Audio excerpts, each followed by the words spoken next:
You can't do a series on the miracles of Jesus without talking about his casting out of demons.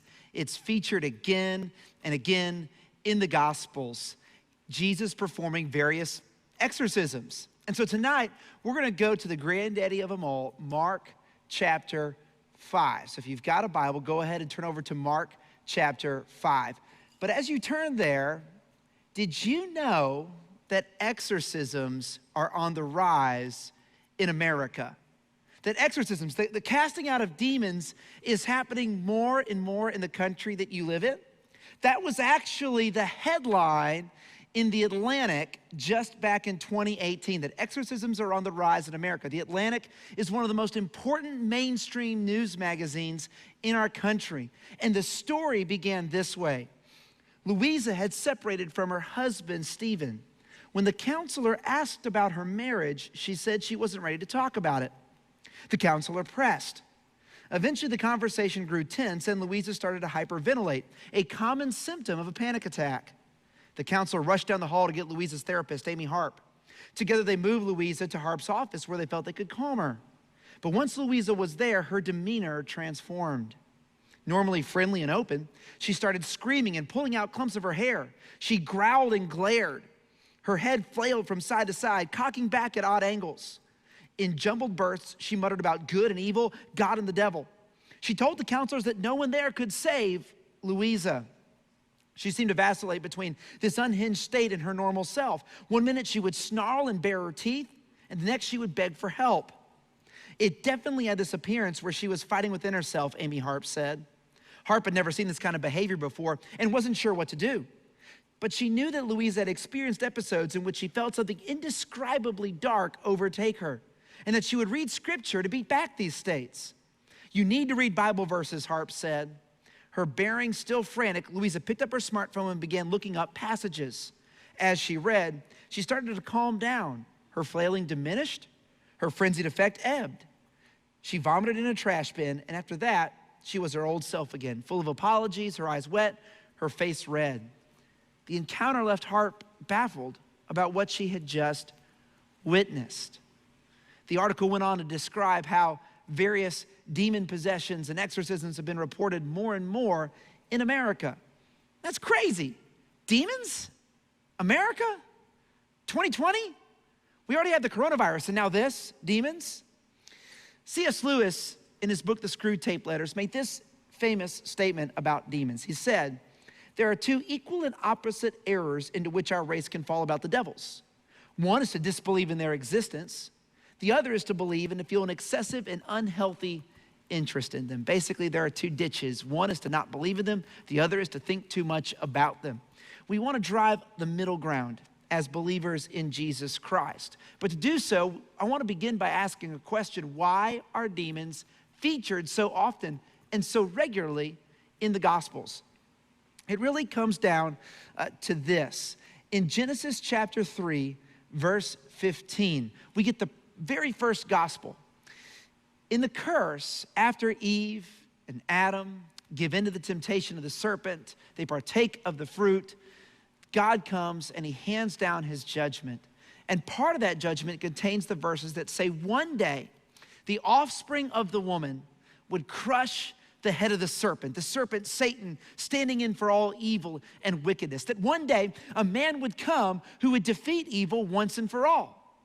And so when we see these encounters with Jesus, he is coming face to face with evil personified in the form of these demons. Just before Mark chapter 5 and Mark chapter 4, Jesus had calmed the storm, demonstrating his power over nature. But now he's gonna up his game and take it up a notch. He's gonna demonstrate his power over evil and that he is the offspring of the woman who has come to crush evil once and for all. We're gonna see that in his interactions with the demons. That's why they show up in the Gospels. They show us who Jesus is and why he's worthy of our hope. So let's take a look at Mark chapter 5. Beginning in verse 1, the first thing we're gonna see is that evil destroys. Evil destroys. They came to the other side of the sea, to the country of the Gerasenes. And when Jesus had stepped out of the boat, immediately there met him out of the tombs a man with an unclean spirit. He lived among the tombs, and no one could bind him anymore, not even with a chain. For he had often been bound with shackles and chains, but he wrenched the chains apart, and he broke the shackles in pieces. No one had the strength to subdue him. Night and day among the tombs and on the mountains, he was always crying out and bruising himself with stones. We're introduced here to a destroyed man in every sense of the word. Demons, ultimately, their goal is to destroy God's good creation. And there's no target as attractive as God's image found in you, in me, in human beings. They can't do anything to God, but they can do something to God's image. And here we find them defacing, defiling, and destroying God's image in this man. We find out that he lived among the tombs. The tombs are not to be found on anywhere of most desirable places to live. Nobody's moving to the tombs if they're moving on up. It's a place of dead bodies, a place where a Jew would be defiled.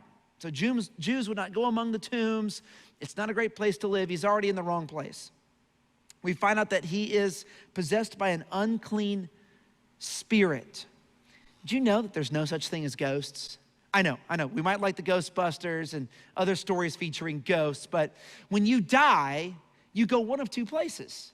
You go to heaven or you go to hell. There's not a go hang out in a creepy house for a couple centuries option once you pass away. All right, there's only one of two destinations here. So what this man is experiencing, he's not possessed by some long dead relative, he's possessed by a demon. That's what we find here in the passage. And a demon, as defined by Wayne Grudem in his theology book, he defines a demon this way: evil angels who sinned against God and who now continually work evil in the world. That's what a demon is. And we know that he was possessed by a demon because he had supernatural strength.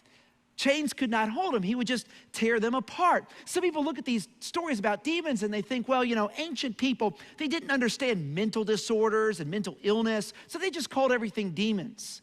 But this man is not schizophrenic. He's not bipolar. He clearly has some kind of supernatural influence in his life. Mark makes that very clear. He cried out and he cut himself, bruised himself with stones. This man looked awful. He had no shelter. He was malnourished. He was self-destructive. The demons are working on God's good creation in the life of this man. See, all evil ultimately is the defiling and destruction of God's good creation. Evil doesn't create. It twists, it distorts, it defaces, it destroys. Whether that evil is in the form of our world, the wars, the systems, the injustice that we have, whether that's in the form of your evil desires or my evil desires that spring out of our sinful hearts, or whether that's in the form of the devil and his demons. Whatever that evil is, we've all had a hand in evil. We've all been hurt by evil. It's part of the human experience, and it ultimately destroys and defaces God's good creation. We get a picture of that in this man in Mark chapter 5. But the second thing I want you to see tonight is not just that evil destroys, but that Jesus defeats. Jesus defeats. Let's take a look at verse 6.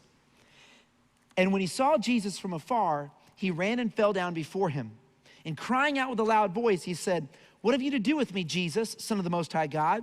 I adjure you by God, do not torment me." For he was saying to him, "Come out of the man, you unclean spirit." When this demoniac comes to Jesus, he immediately falls down in front of him. Demons bow to Jesus' authority. It is a one-sided contest. And when the demon sees Jesus, he cries out, "Jesus, Son of the Most High God." The demon in the Gospel of Mark is answering the question that the disciples posed in the previous chapter. After they see Jesus calm the storm, the disciples' reaction in verse 41 is this: they were filled with great fear and said to one another, "Who then is this, that even the wind and the sea obey him?" In the next chapter, the demon shows up and says, "Oh, I'll tell you who this is. I know who it is. I'm gonna get down on my knees in front of him because he is the Son of the Most High God." See, the demons know what the disciples are still trying to figure out, that this Jesus is serious business. He's the Son of God, but he's also the promised one who is going to crush evil as prophesied in Genesis chapter 3, verse 15. He's gonna crush the head of the serpent for once and for all. We go on and we read in verse 9, and Jesus asked him, "What is your name?" He replied, "My name is Legion, for we are many. Now, a Roman legion could have as many as 6,000 soldiers. Now, we don't know if this guy was possessed by 6,000 demons. That would be crazy. But in just a moment, Jesus is going to give permission to these demons to leave this man and enter 2,000 pigs. So there's a lot of demons in there in some way or shape or form. They call themselves legion. Why? What does this demonstrate? We go ahead and we read in the next verse. In verse 10, and he begged him earnestly not to send him out of the country. Now a great herd of pigs was feeding there on the hillside, and they begged him, saying, send us to the pigs, let us enter them. So he gave them permission, and the unclean spirits came out and entered the pigs and the herd, numbering about 2,000, rushed down the steep bank and into the sea, and were drowned in the sea. Okay, a couple takeaways from this. First of all, Jesus has power over a legion of demons. There is no limit to Jesus' power to overcome and to defeat evil. It doesn't matter whether it's one demon, whether it's two demons, whether it's 2,000 or 6,000 demons. Jesus has unlimited power to defeat and destroy evil. But also, as the demons leave this man and enter the pigs, we get a glimpse of the demons' real intention. Because what do the pigs do? Well, they don't throw a party. They immediately rush down into the sea and drown themselves. See, evil's ultimate intention in the life of this man, in the life of these pigs, in the life of your family and my life and your life, is destruction and death. I was driving down 575 a couple years ago, and it was late at night. We're going probably about, 65 miles an hour, obeying the speed limit, of course. I was in the left-hand lane. Ahead of me in the right-hand lane was a Jeep Cherokee. And as we were driving down the road, at about that moment, off in the shadows where we could not see, a deer made the decision to cross the interstate. Why did that deer make that decision? Because deer are not very intelligent. So that deer immediately bolted across 575 and came into our field of view, and there was no time to react. Fortunately for me, not so much for the other guy, the Jeep Cherokee was ahead of me, and when that deer bolted right in front of him, that Jeep did not even have time to hit his brakes, and he blew up into that deer at 65 miles per hour. It was an incredibly crazy sight to watch that living, healthy deer just evaporate when it hit the front of that car at that speed. Blood sprayed across my car. One of the bones just popped clean out of the deer and was bouncing down the interstate and hit my car. That deer was gone, and the front of the Jeep Cherokee was not in too good a shape either.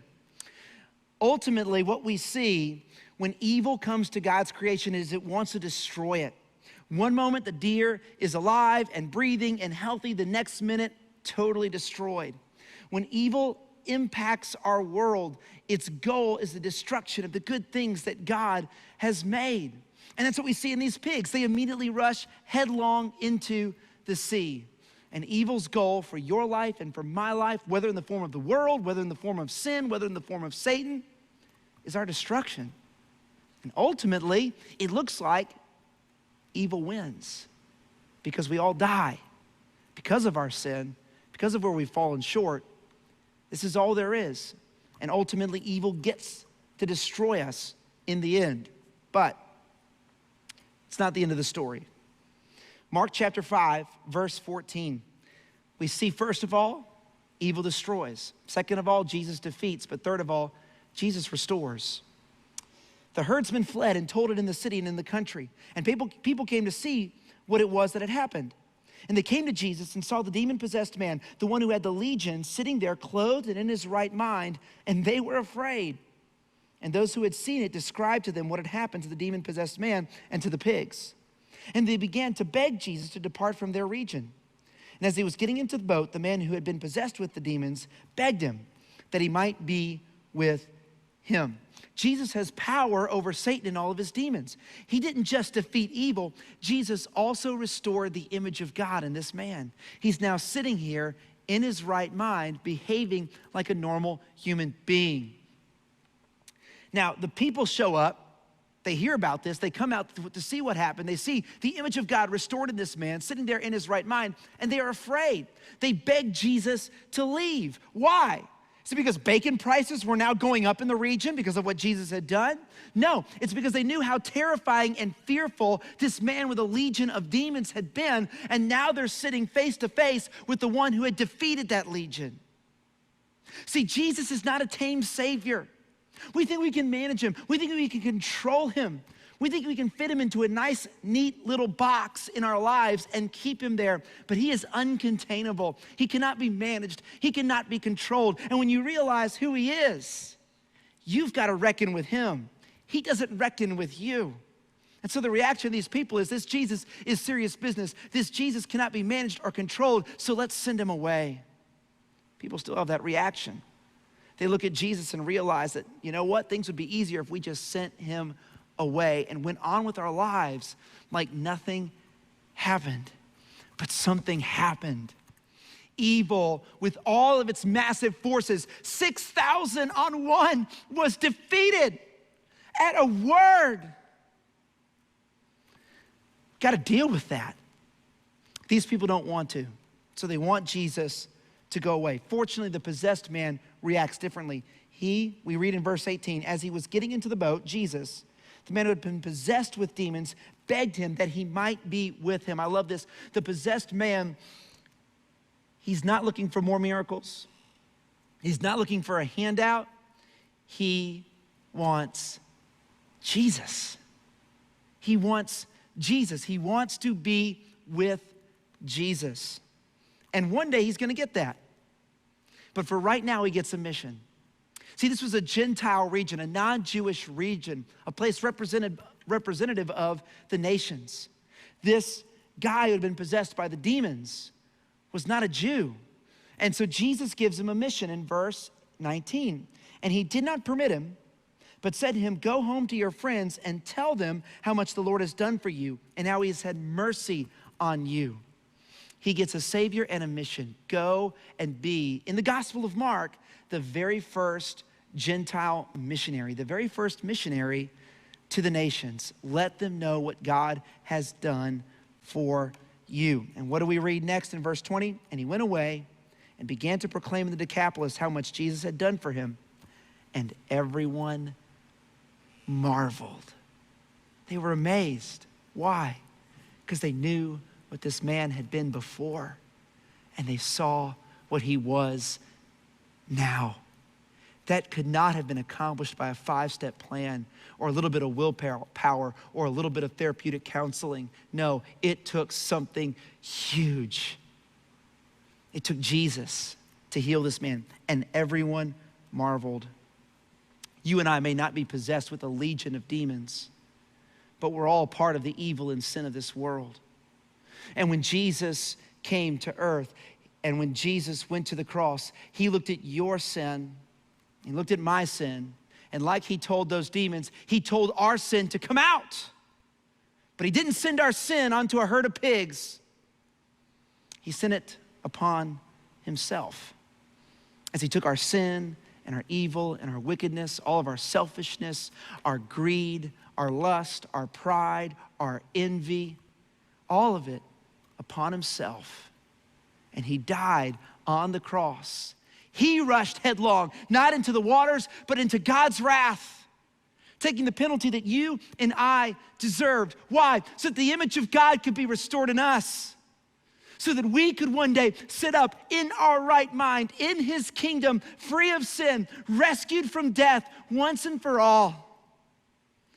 And so that people could marvel at the story of our lives in this age and in a million ages to come.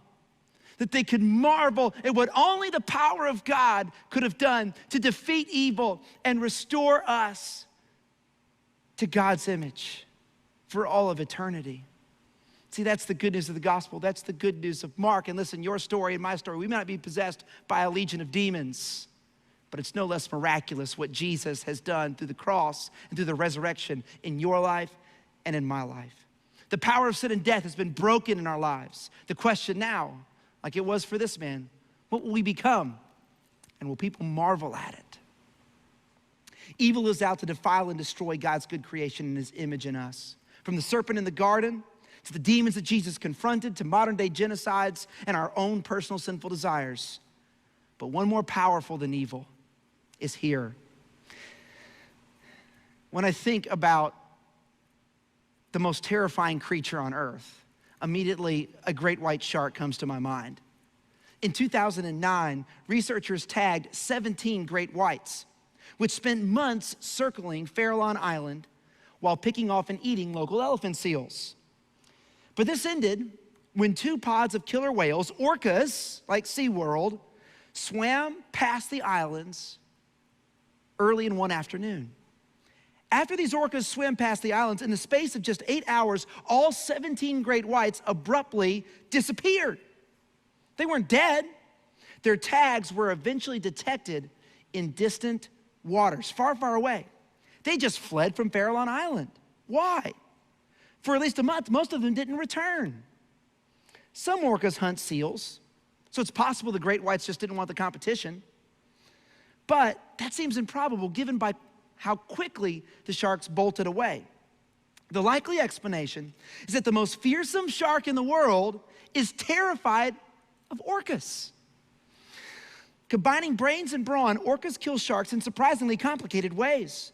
Some drive their prey to the surface and then karate chop them with overhead tail swipes.